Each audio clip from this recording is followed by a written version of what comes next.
एक पंडित जी थे जो बहुत ही धार्मिक प्रवृत्ति के इंसान थे। वो शहर में एक मंदिर में रहा करते थे। जो भी कोई व्यक्ति मंदिर में दर्शन करने के लिए आता, पंडित जी अक्सर उससे ये बातें किया करते कि जैसी करनी वैसी भरनी, जैसा तुम कर्म करोगे वैसा तुम्हें फल मिलेगा, जो तुम बोओगे वैसा तुम काटोगे। पंडित जी की इसी बातों के कारण पंडित जी की प्रसिद्धि चारों ओर फैल गई थी। सब लोग पंडित जी पर भरोसा करते थे और पंडित जी की यही प्रसिद्धि की बातें पास ही में रहने वाले गांव के 3 चोरों को पता चलती है। अब वो तीनों चोरों ने ठान लिया कि क्यों ना पंडित जी को गलत साबित किया जाए। अब 3 चोर भेष बदल कर अगले दिन पंडित जी के पास पहुंच गए और पंडित जी को कुछ ज्ञान की बातें बताने के लिए कहा। फिर पंडित जी ने एज यूजुअल उन तीनों चोरों को कहा कि जैसी करनी तुम करोगे वैसी तुम्हारी भरनी होगी, जैसा तुम कर्म करोगे वैसा तुम्हें भरना पड़ेगा, जो तुम बोओगे वो तुम काटोगे। अब तीनों चोरों ने पंडित जी की बातों से असहमति दिखाई।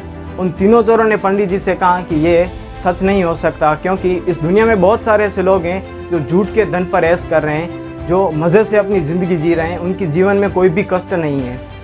फिर पंडित जी ने उन तीनों चोरों से कहा कि अगर तुम कुछ दिन मेरे साथ रहते हो तो मैं अपनी बात को सिद्ध कर दूंगा कि जैसी करनी वैसी भरनी। अब तीनों चोर ने पंडित जी की बातों में हामी भर दी और वो तीनों चोर पंडित जी के साथ रहने लगे।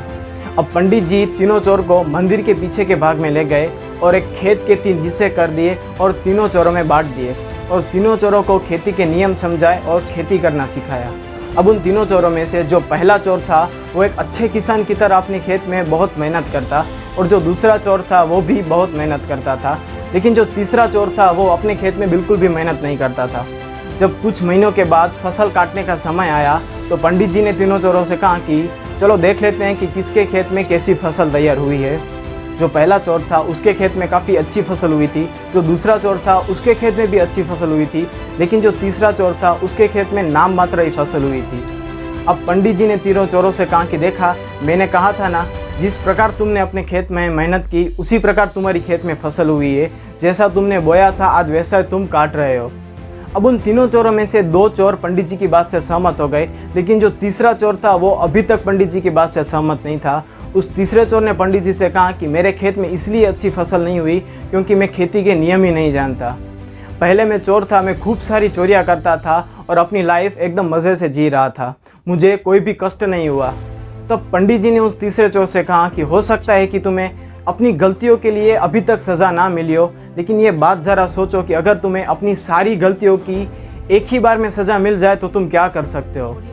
दुनिया में ऐसे बहुत सारे लोग होते हैं जिसको अपने बुरे कर्मों की सज़ा ना मिली हो, लेकिन जब उसका बुरा वक्त शुरू होता है तो उन्हें कोई भी नहीं बचा सकता। अब उस तीसरे चोर को अपनी गलती का एहसास हो गया, वो पंडित जी के पैरों में गिर पड़ा और वो तीनों चोरों अब पंडित जी के साथ रहने लगे। इन तीनों चोरों की तरह हमें भी अपनी ज़िंदगी में लगता है कि हम जो भी कर रहे हैं वो एकदम सही कर रहे हैं, हमारा कोई कुछ भी नहीं बिगाड़ सकता। इसीलिए ये कहावत सच्ची साबित हो रही है कि जैसी करनी वैसी भरनी। आज जो कुछ भी हम काट रहे हैं वो कुछ सालों पहले अपनी ज़िंदगी में हमने खुद ही बोया होगा, वही आज हम काट रहे हैं। I will see in the next video. Till the time, be the better of yourself.